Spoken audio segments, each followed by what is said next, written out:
Hello, class. Today I want to be talking about something that I hold dear and true to my heart, and something that I feel needs to happen soon, and that is helping those who suffer from drug and alcohol addiction. And you'll understand why I hold it so dear and true to my heart at the conclusion of this speech. So, as many people know, or I guess I should say, most people have had experience with someone, maybe a family member, a close friend, or maybe even themselves, that suffer from some sort of drug and alcohol abuse. And a lot of those people like to tell themselves that they do it as an escape.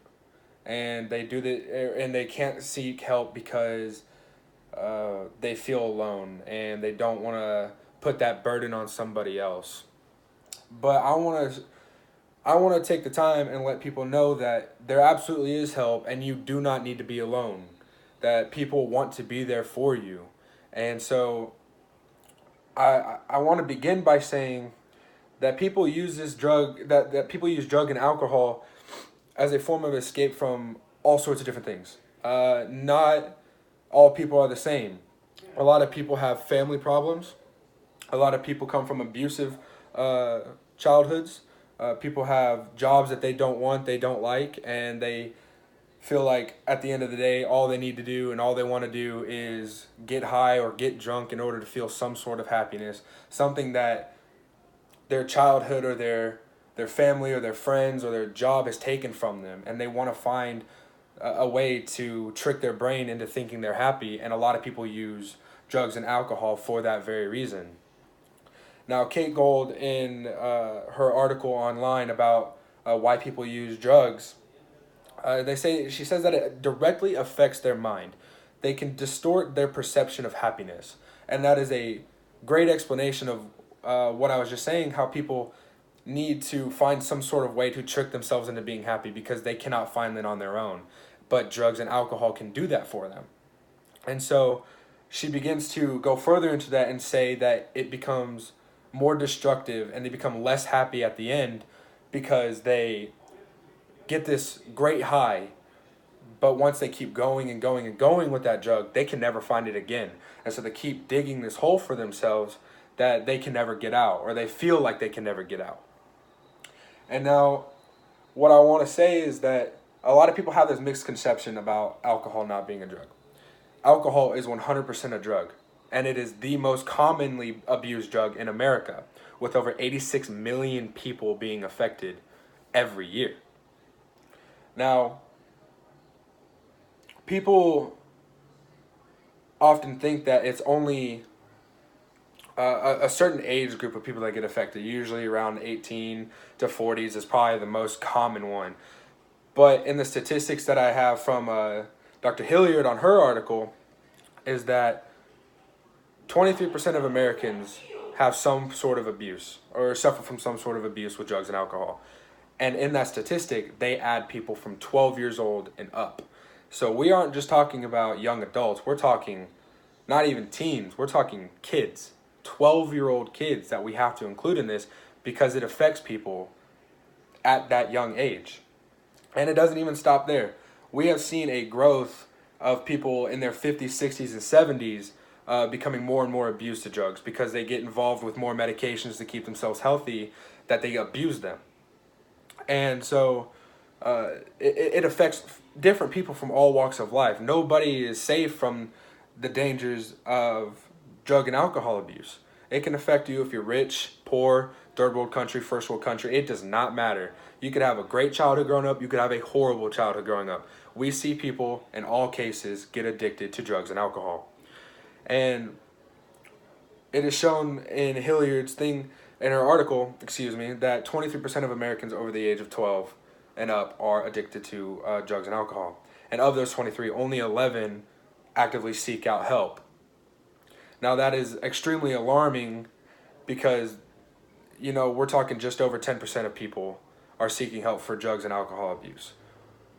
We need to increase that to where we know that people are constantly looking for help and that they know that programs are there for them.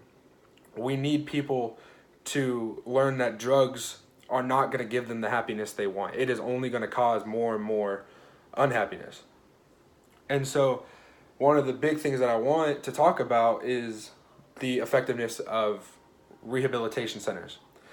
Now, in an article posted by Ackerman, I believe it was David Ackerman, after 1 year of abstinence following a 90-day program, 31% of people have remained clean. And people who have followed 4 years after a 90-day program, so we see that 73% of them remain clean. Now, those numbers are by no means good numbers, because you're talking 31%, and then of that 31%, 73 remain through 4 years. But the reason that number is so low is because we have so many people not even receiving treatment at all. And so the number stays low. And the big thing is that we have to get people into these 90-day programs because, like I mentioned in the beginning, a lot of people do it because they feel alone. They do these drugs and alcohol because they feel alone.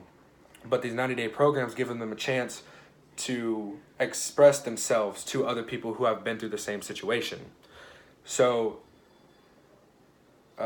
it becomes extremely effective, and we need to get those numbers to rise by getting more and more people seeking treatment. And now a lot of people at the same time may feel like they don't have the power to help somebody because they're not experienced in that field. And you may have never experienced drug abuse in your life, but you can be that first step for those people to get the help that they need.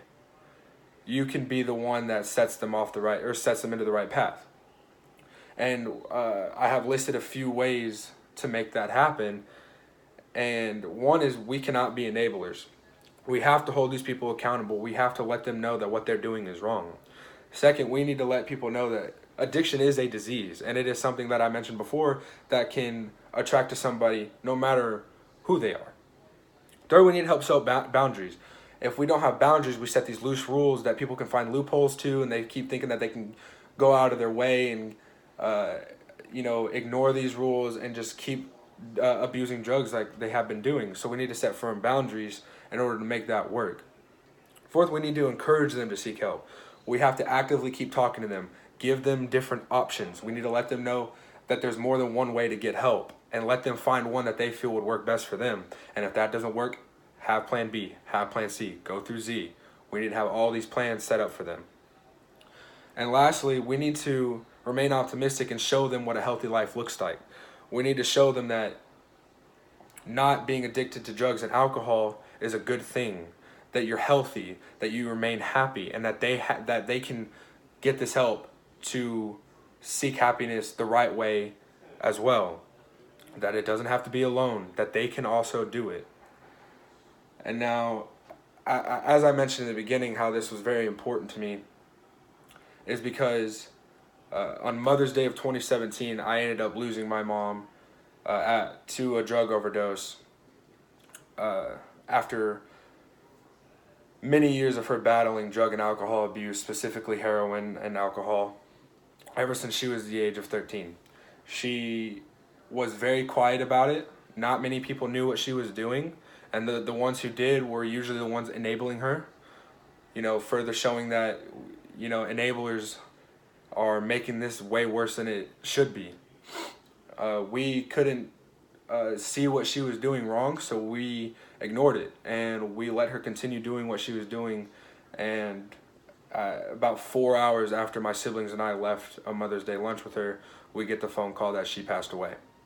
Her body couldn't handle it anymore, and she had to let go. So this is extremely important to me because I want people to know that you need to understand what people are going through, and you need to be able to offer help. And so we can do that through giving them options, showing them that rehab can work, that we can be there for them. So this could be the stepping stone to a lot of great things for a lot of great people. We just have to show them how to do it. Thank you for watching, and I hope we can change a lot of lives.